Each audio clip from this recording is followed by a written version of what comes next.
Students, बहुत दिन बाद आज हम वीडियो बना रहे हैं। तो बताते हैं तुम लोगों को क्वेश्चन जो है क्लास 10th का जो पेपर हो चुका है टर्म 2 का, उसके सलूशन पे बात करते हैं। सेक्शन ए के सलूशन पे आज बात करते हैं। जैसा कि मैं बता चुका था, टर्म 1 ख़त्म होने के बाद ही टर्म 2 में क्या क्या क्वेश्चन सेक्शन ए से बनेंगे, सेक्शन बी से बनेंगे। आप पिछले वीडियोस में जाके देख भी सकते हैं, मैच भी कर सकते हैं।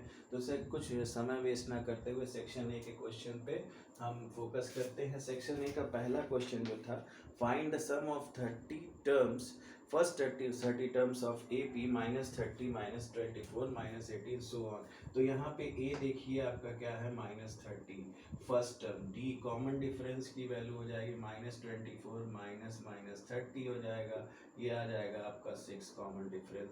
और एन की वैल्यू तो दी ही हुई है 30, तो हम फार्मूला जानते हैं, बहुत इजी पेपर आया था। n/2 2a + n-1 into D.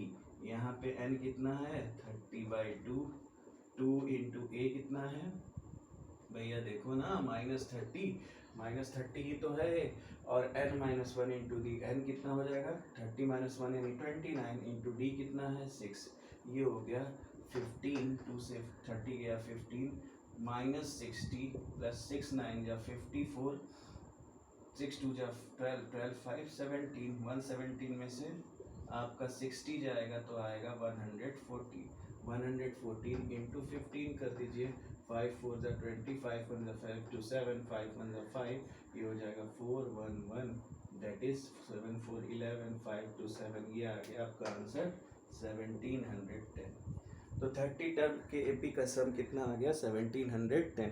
जैसा कि हम सब कुछ पढ़ा चुके हैं, जो बच्चे हमसे पढ़े हैं वो जानते हैं कैसे एपी होता है, एपी का क्या कॉन्फ़िगरेशन होता है। हर कॉमन डिफरेंस जो होगा हर स्टेप में वो सेम आना चाहिए। मतलब tn + 1 -tn सेम आना चाहिए, 6 आएगा। -24 -30 + 6 आएगा। -18 +24 6 ही आएगा, चेक कर लेना। तो ये एपी तो था ही, जब वो कंफर्म कर दिया इसको क्या कहते हैं पेपर वाले ने, तो एपी है। तो ये रहा पहला क्वेश्चन। अब हम सेक्शन ए के सेकंड क्वेश्चन पे डिस्कशन करते हैं। मैं सब बता चुका था, जो भी बच्चे मेरे से पढ़े थे, अगर पूरा नंबर ना पाए इसमें तो उनकी फॉल्ट है। बहुत इजी पेपर आया था। सेक्शन ए के क्वेश्चन पे आप डिस्कशन कर लेते हैं, फिर सेक्शन बी एक दिन हो जाएगा, सेक्शन सी तो कि डेटा बहुत लेता है, इसलिए इतने डेटा मेरे पास अवेलेबल नहीं। इसके और में एक क्वेश्चन था, और वाला क्वेश्चन भी देखिए 1 का बी, ये और था, मतलब दोनों में से एक करना था।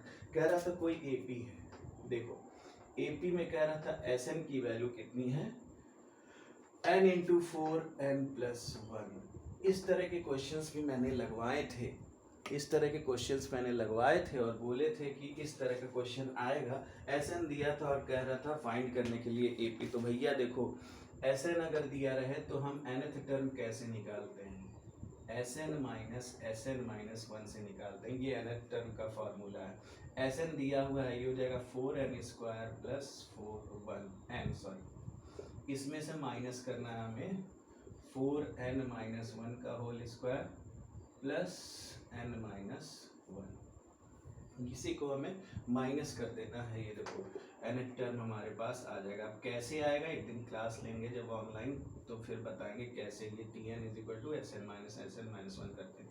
ये हो जाएगा n² + 1 - 2n + n-1, ये होगा 4n² + n -4n² + 4 - 8n + n-1, ये होगा 4n² + n - 4n² -4 + 8n -n + 1। 4n² से 4n² कैंसिल, 8n में से 1n गया, 7n 7n और 1 8, ये हो जाएगा 8n, ठीक है। -4 + 1, ये हो जाएगा -3। ये आ गया nth टर्म की वैल्यू। nth टर्म जब आपके पास आ गया तो एपी बनाना कौन सी बड़ी बात है यार, एपी बना डालो, t1 निकालो यहाँ से। कभी भी Sn से हम t1 t2 t3 डायरेक्ट नहीं निकाल सकते हैं।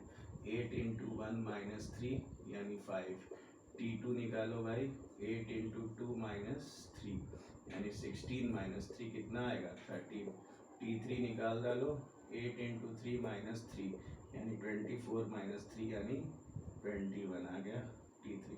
तो AP हो गया 5, 13, 21 सो ऑन। इसके बाद आएगा 29, 8 का डिफरेंस आ रहा है। तो ये हो गई आपकी AP।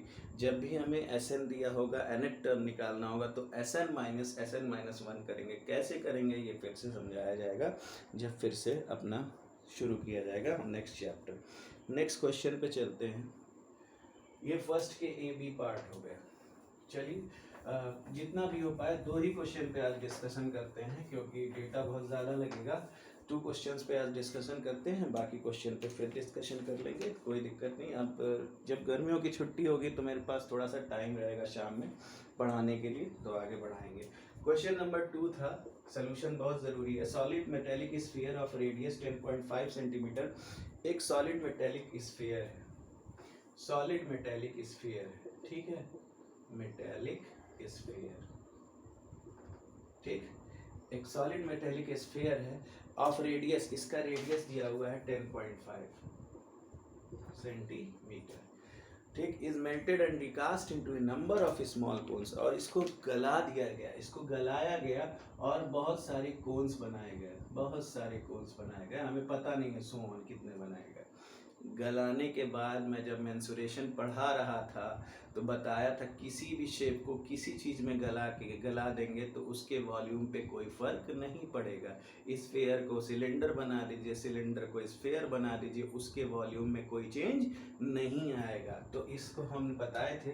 अगर मान लो हम n कोन लेट कर लिए, बहुत बनाए गए, कितने कोन बनाए गए, n कोन बनाए गए, ठीक है, और हर कोन का रेडियस दे दिया है 3.5 सेंटीमीटर, हर कोन का रेडियस दिया। और कितने कोन बनाए गए हैं, स्मॉल छोटे छोटे छोटे छोटे n कोन्स बनाए गए हैं। बात समझ में आई?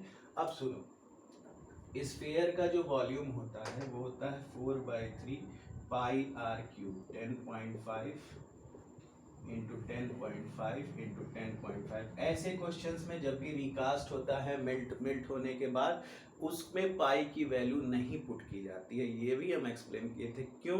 पाई की वैल्यू जब पुट कर देंगे तो कैलकुलेशन इजी नहीं होगा, मल्टीप्लाई करोगे फिर कैलकुलेशन टफ हो जाएगा, दूसरे साइड में मल्टीप्लाई कर दोगे। अब देखो, अगर एक कोन का वॉल्यूम होता है 1/3 पाई r square h, 3.5 into 3.5 into H कितना है, इसका एच दिया होगा 3 सेंटीमीटर, इसकी हाइट दी हुई है। ये एक कोन का वॉल्यूम है, तो भैया n कोन का वॉल्यूम क्या हो जाएगा, n से मल्टीप्लाई कर दो ना, n से मल्टीप्लाई कर दो। एक कोन का वॉल्यूम दिया है, n कोन का वॉल्यूम क्या होगा, n से मल्टीप्लाई कर, देखो पाई से पाई कैंसिल, 3 से 3 कैंसिल, n की वैल्यू यहाँ से आ जाएगी 4 into 10 to the power 10.5 10.5 10.5 upon 3.5 sorry square होता है, हाँ ठीक है, इंटू 3, ये हो गया। इसको सॉल्व करते हैं, ये 3 टाइम जाएगा, ये भी 3 टाइम जाएगा, 3 इंटू 3 है, ठीक है, 3 से एक 3 कैंसिल, ये बच गया 4 इंटू 3 इंटू 10.5, ये आ जाएगा आपका